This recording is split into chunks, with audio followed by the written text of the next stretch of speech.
Hi everyone.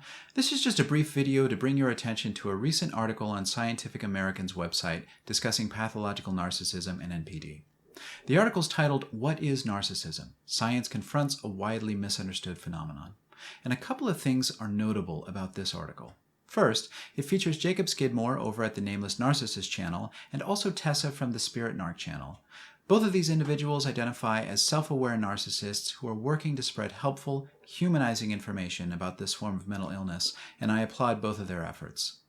The other thing about this article that was notable is just how much it gets right about pathological narcissism and NPD. It correctly identifies both the grandiose and vulnerable facets of this disorder. It accurately describes the diagnostic controversies surrounding NPD. It focuses on the work of two prominent researchers in the field, Elsa, Ronningstam, and Pincus.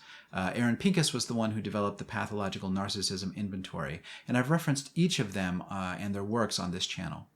One thing that I was particularly impressed with, and this is a small but important detail, in the original Greek myth of Narcissus, he wasn't in love with himself.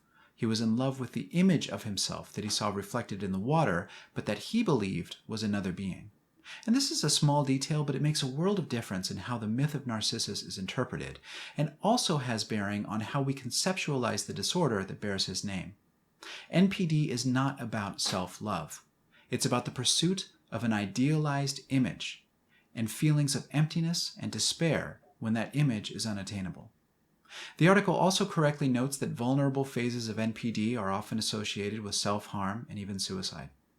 It discusses the possible genetic and developmental origins of pathological narcissism and NPD, noting that it's a partially heritable disorder, and also describing the common histories that many narcissistic patients report of emotional neglect, cold or callous treatment from caregivers, and overvaluation for what they could do rather than for who they were on the inside. Long story short, this is a rare article on NPD meant for public consumption that gets it right. It presents the human face of pathological narcissism. It presents its complicated history in the fields of psychology and psychiatry. It describes the current diagnostic and theoretical controversies surrounding this disorder.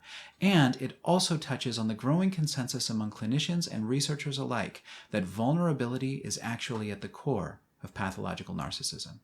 So follow the link in the description and check it out. And until next time, take good care.